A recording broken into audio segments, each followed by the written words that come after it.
Sean Spicer, you go straight to the point that I raised last night. I thought the Republicans were being far too cocky about their chances against her. Harris is not a complete idiot, although I admit she presents as one. She has done some, rather impressive things in the past, not lately though. She has raised $81 million US in just 24 hours for her campaign. Listen, how serious a danger is she really to Donald Trump? Very. I mean, I'm with you, Andrew. I think we see eye to eye despite all the water that's between us right now. The bottom line is this race has shifted. Look, is Donald Trump still the prohibitive favorite? Absolutely. Is it still his race to lose? Absolutely. But make no mistake about it, the dynamic has changed. The biggest issue for so many voters, especially on the Democratic side in independents, was the mental acuity and the ability to serve as president that Joe Biden presented. Kamala Harris takes that right off the table. Now you have a different set of issues to go after her on: her policies, her belief, her experience, her record, the record at them as a team, her failure to secure the border. There's a huge list. But Republicans who don't take her seriously do so at their own peril. This will be a much closer race. She is going to get a sugar high of a bump in the polls, especially after she picks her vice president. It will come back down.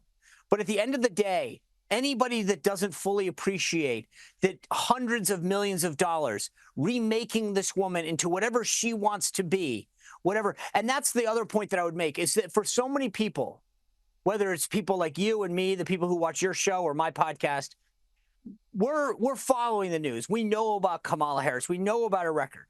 But I would challenge anyone in the United States to walk down the city or town that you're from and ask the next 20 people if they know who she is. And I would argue that probably maybe 10 of them say, yeah, I know her. I think she's the vice president. But ask them to go an inch deep. Tell me something she's done. And it's only the people who are really following the day-to-day evolution of politics that might be able to name something. The rest of folks, again, it's not a very high-profile position in our country. And so a lot of Americans are going to say, I've heard of her, I might know her name, but that's it. And so hundreds of millions of dollars of advertising remaking her can make a huge difference, positive or negative. And that's why I'm saying Republicans need to understand that the dynamic of this race has vastly changed and that we need to get on it quickly and define her as a candidate. She has got a lot of room to reinvent herself, in fact, to invent herself. I think that she's been a shapeshifter all along, an opportunist, you might say. As a prosecutor, she was boasting, she was tough on crime. In Joe Biden's team, she was actually doing the opposite, raising bail money for Black Lives Matter's rioters. Early in her career, she was stressing her Indian roots.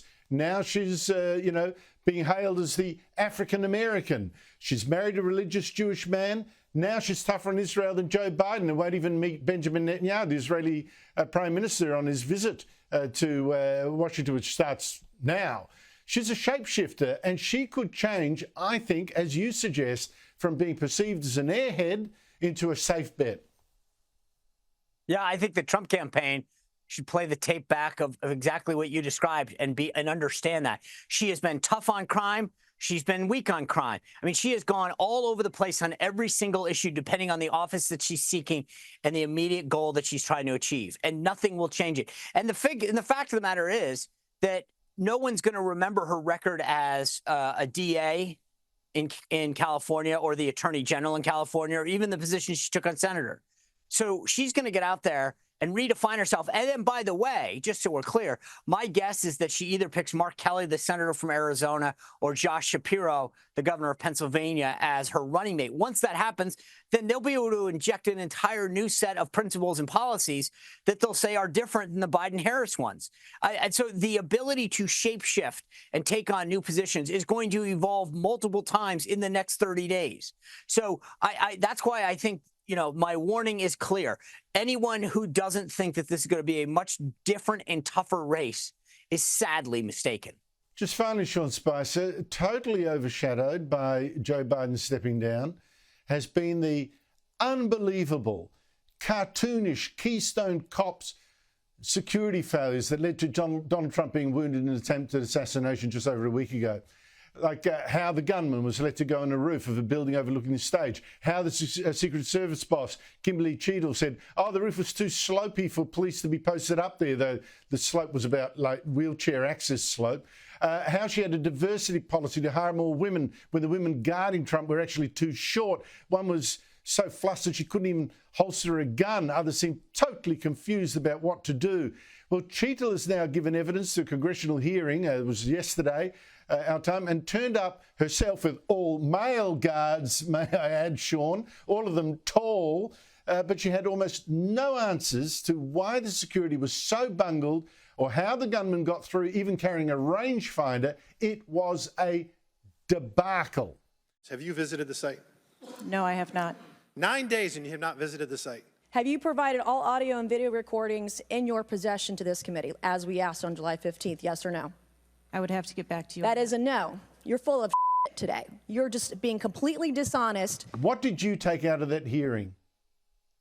I think you and I came away with the same conclusions. The thing that I found fascinating, Andrew, is that in the United States, if there's a natural disaster or a crime, there's an immediate media response, right? That they set up some kind of outpost and give constant briefings. You think about the bridge in Baltimore, Maryland, that got hit by that tanker a few weeks ago. They had a press center set up right away, constant briefing to local and state officials and law enforcement and other agencies and departments. There's been not one single briefing from the United States government, the Secret Service, the Department of Homeland Security, since that assassination attempt took place. Not one. The answers at the hearing were pathetic at best. And I think it was an embarrassment for the director. I don't know if she wasn't prepped, if she's not in the loop, but here's the reality. I think that she either just figures, hey, I might as well stay in the job, and because I know I'm going to get removed at the end of this administration. There's a lot of ties that she has to Joe Biden from her previous detail, and so she enjoys probably some degree of cover from the first family. But the reality is this: that woman either decides voluntarily to step down soon, or she will be let go in a Donald Trump administration.